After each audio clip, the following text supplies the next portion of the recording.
हिंदी विभाग की ओर से आप सभी छात्र छात्राओं का हार्दिक स्वागत करती हूँ।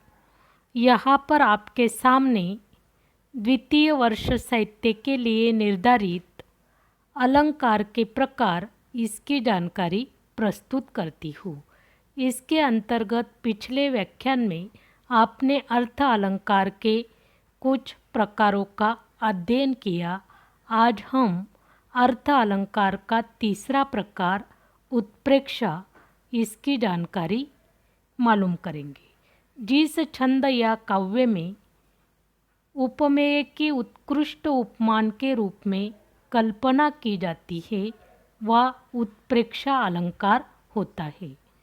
उदाहरणार्थ मुख मानो चंद्र है, नेत्र मानो कमल है। उत्प्रेक्षा अलंकार के दो प्रकार हैं।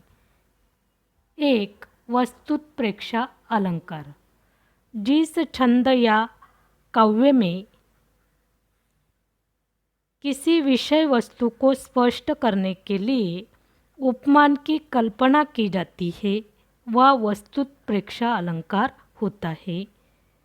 और दो हेतुत्प्रेक्षा, जिस छंद या काव्य में हेतु के रूप में संभावना की जाती है वह हेतुत्प्रेक्षा अलंकार होता है। इसमें कारण न होकर भी कारण मान लिया जाता है। जैसे मानो कठिन आंगन चली तोते रोते पाँच। इसके बाद चौथा प्रकार है अपन्नहुति अलंकार, जिस छंद में उपमेय का निषेध करके उपमान की स्थापना की जाती है अथवा उपमेय को असत्य कहकर उपमान को सत्य कहा जाता है वह अपन्नहुति अलंकार होता है।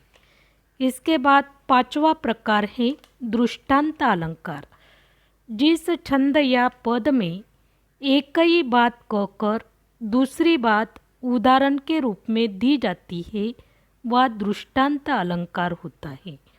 अथवा जहाँ दो भिन्न बातें बिंब प्रतिबिंब के रूप में की जाती है वह दृष्टांत अलंकार होता है।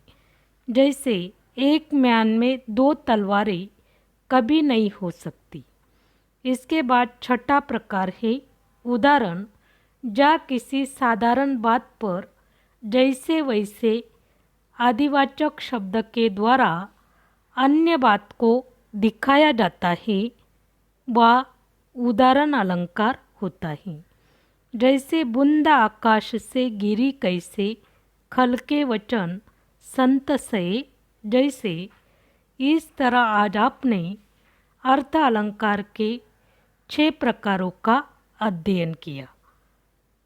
फिर अगला 7वां प्रकार है संदेह अलंकार, जिस छंद में उपमेय उपमान का संदेह बना रहे अथवा जहाँ किसी वस्तु के संबंध में अनेक वस्तुओं का संदेह बना रहता है वह संदेह अलंकार होता है। जैसे यह काया है या शेष उसी की छाया, क्षण भर उसके समझ में नहीं आया। यह दूसरा उदाहरण सारी बीच नारी है कि नारी बीच सारी है, सारी की नारी है या नारी की सारी है। इसका मतलब इस उदाहरण में संदेह बना हुआ है।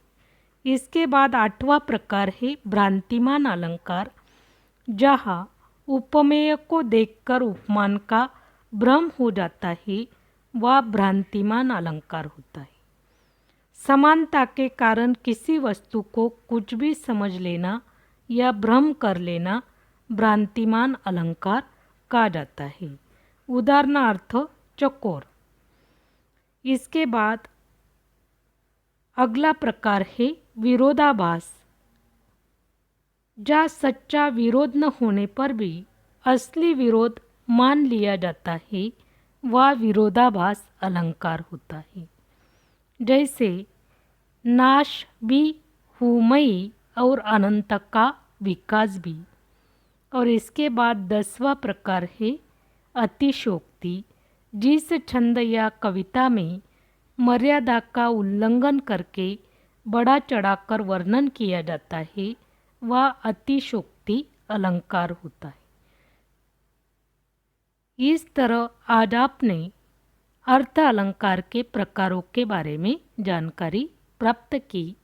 आगे हम काव्य के भेद इसके बारे में अध्ययन करेंगे। धन्यवाद।